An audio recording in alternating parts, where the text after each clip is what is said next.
Seguimos con Primera Página.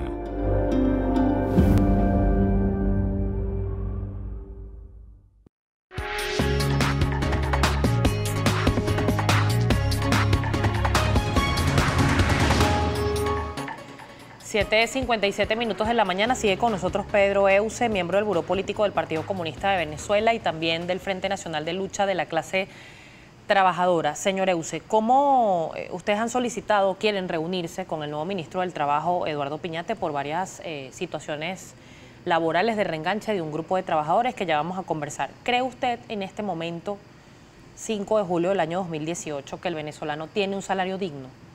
No, efectivamente o protegido, no. como dice el gobierno nacional. Sí, no, el salario en Venezuela está devaluado, como se sabe. Hay una desvalorización de la fuerza de trabajo.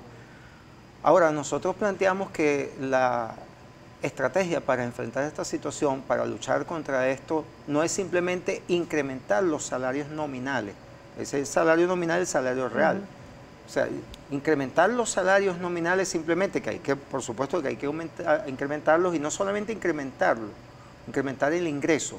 Hay que fortalecer el concepto de salario. Es decir, tú sabes que en los últimos años se venía incrementando mucho más el cestatique, que es un bono de alimentación que no tiene carácter salarial, y se venía perdiendo fuerza el salario. La última decisión del salario mínimo y del cestatique mejoró la proporción, sin embargo no es suficiente. Nosotros decimos que es necesario que todo el concepto cestatique sea declarado parte integral del salario para todos los efectos.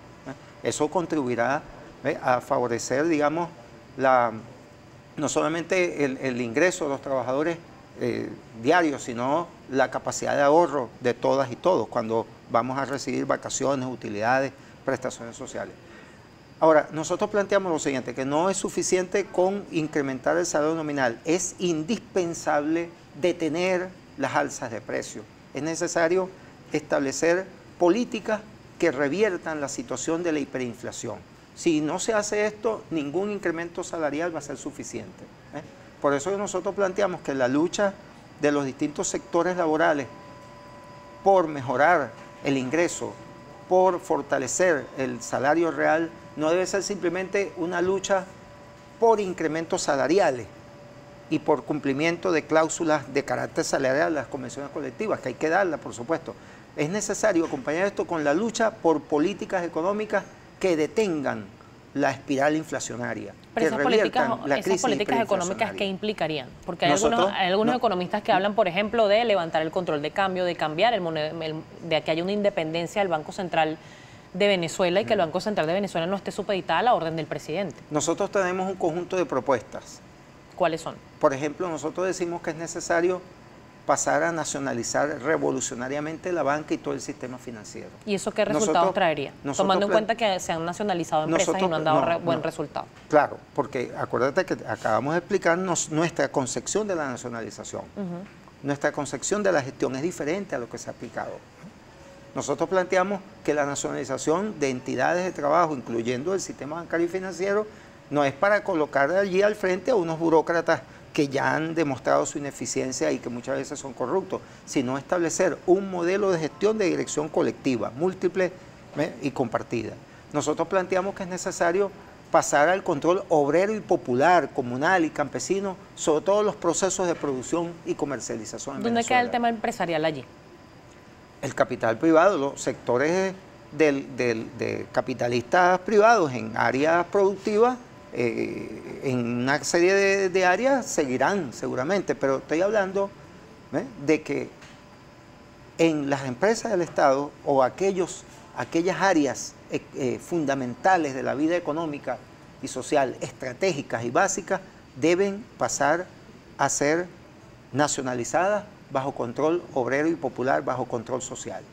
Nosotros planteamos la necesidad de establecer un nuevo concepto, un nuevo régimen tributario y fiscal en Venezuela, porque no es posible, por ejemplo, que las empresas transnacionales, las empresas multinacionales, las empresas que tienen asiento en países extranjeros no paguen impuestos en Venezuela en virtud del acuerdo contra la doble tributación. Es necesario que quien tiene las empresas que estén en Venezuela las empresas transnacionales deben pagar impuestos en Venezuela. Entonces hay un conjunto de planteamientos que hace el Partido Comunista de Venezuela en función de ir enfrentando esta situación. Nosotros, como te decía ahora, hay que recuperar, planteamos que hay que recuperar y fortalecer la red pública de abastecimiento y distribución en Venezuela. Nosotros planteamos que es indispensable recuperarla, pero con un concepto de gestión que permita desmontar el burocratismo y la corrupción. ¿Y cómo se va a acabar con el tema del burocratismo y la corrupción?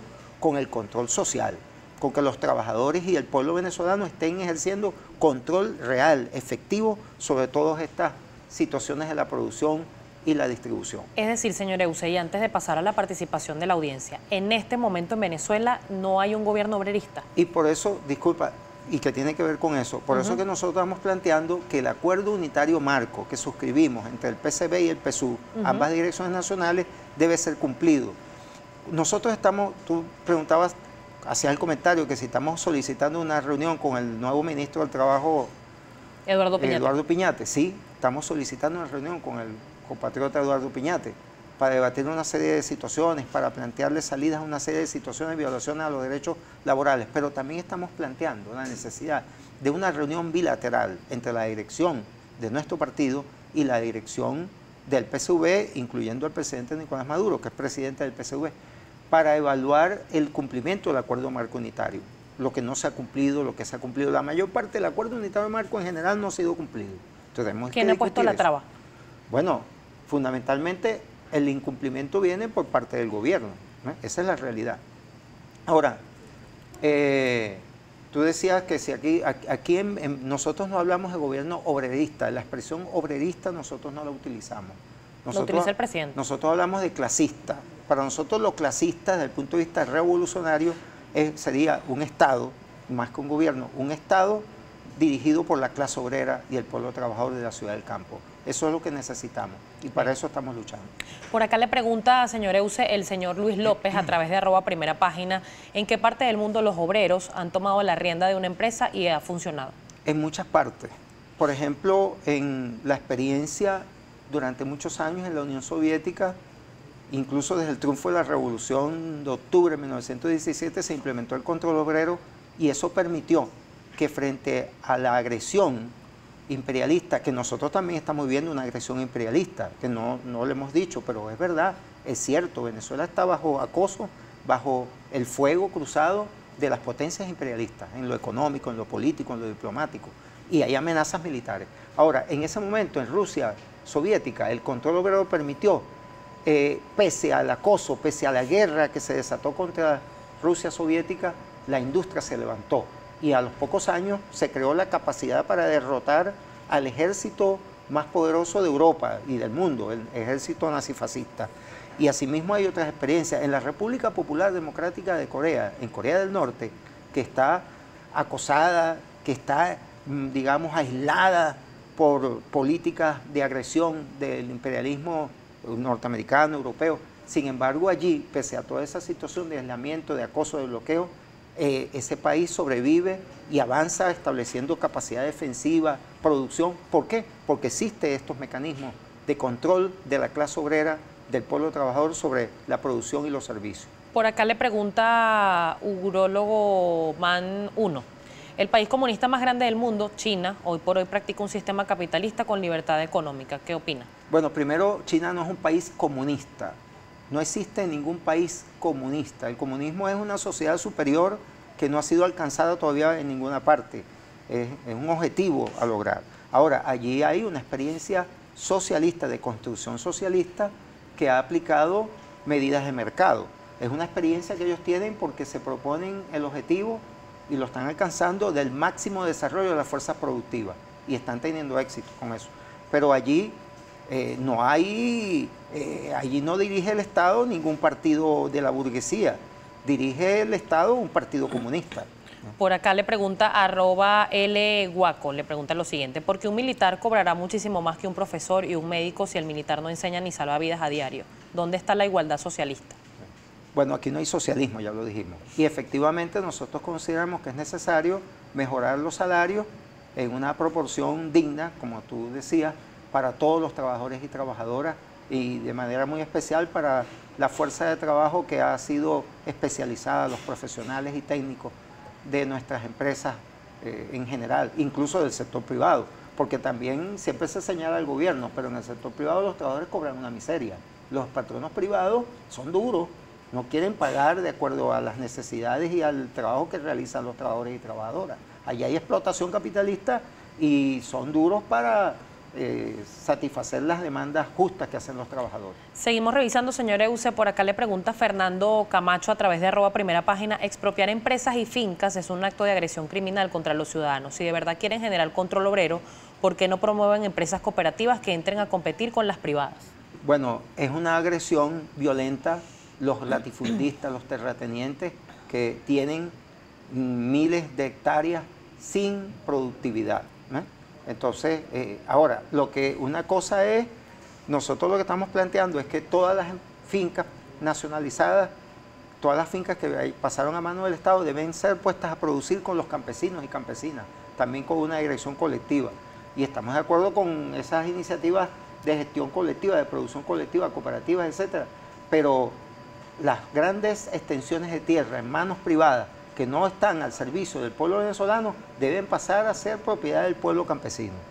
Por acá finalizo con este comentario. Félix Cadafe le pregunta, le comenta lo siguiente: el sector eléctrico necesita auxilio ya, no queda mano de obra calificada. ¿Cómo van a hacer esto? Aprovecho también para decir que hay ciertamente denuncias de que Corpoelec pues tiene una diáspora, está sufriendo de diáspora de trabajadores, también la industria petrolera. Así es, efectivamente. ¿Qué condiciones puede brindar desde este modelo que promueve el presidente Nicolás Maduro el progreso para el país, tomando en cuenta en que todos los ciudadanos, sea del color que sea, están afectados por la crisis?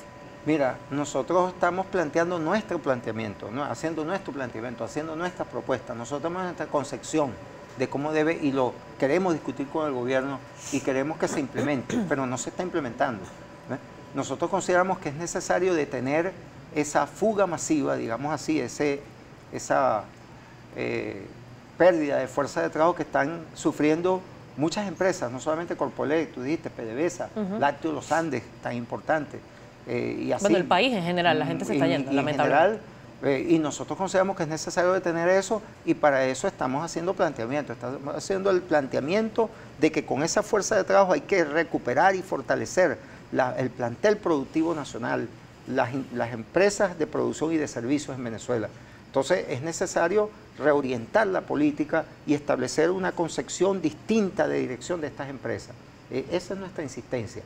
Por cierto, que quiero decirlo de una vez, este día sábado 7 se va a efectuar acá en Caracas la novena Asamblea Nacional del Movimiento Obrero y Sindical Clasista, que es una instancia, la máxima instancia del Frente Nacional de Lucha de la Clase Trabajadora. Nosotros estamos convocando a los sindicatos clasistas, a los sindicatos luchadores, a los delegados y delegadas de prevención, a los consejos de trabajadores y trabajadoras, a todas las organizaciones de base de los trabajadores y trabajadoras que luchamos por el poder para la clase obrera y el pueblo trabajador, a que asistan a esta asamblea donde vamos a discutir, vamos a evaluar la situación de los trabajadores y trabajadoras en Venezuela, pero vamos también a producir un conjunto de propuestas programáticas y a establecer un plan de lucha, no solamente para defendernos frente a los capitalistas y el Estado burgués, sino para construir propuestas que nos permitan pasar a la ofensiva, una ofensiva revolucionaria, creadora, para salvar a Venezuela y para enrumbarle hacia una verdadera transformación revolucionaria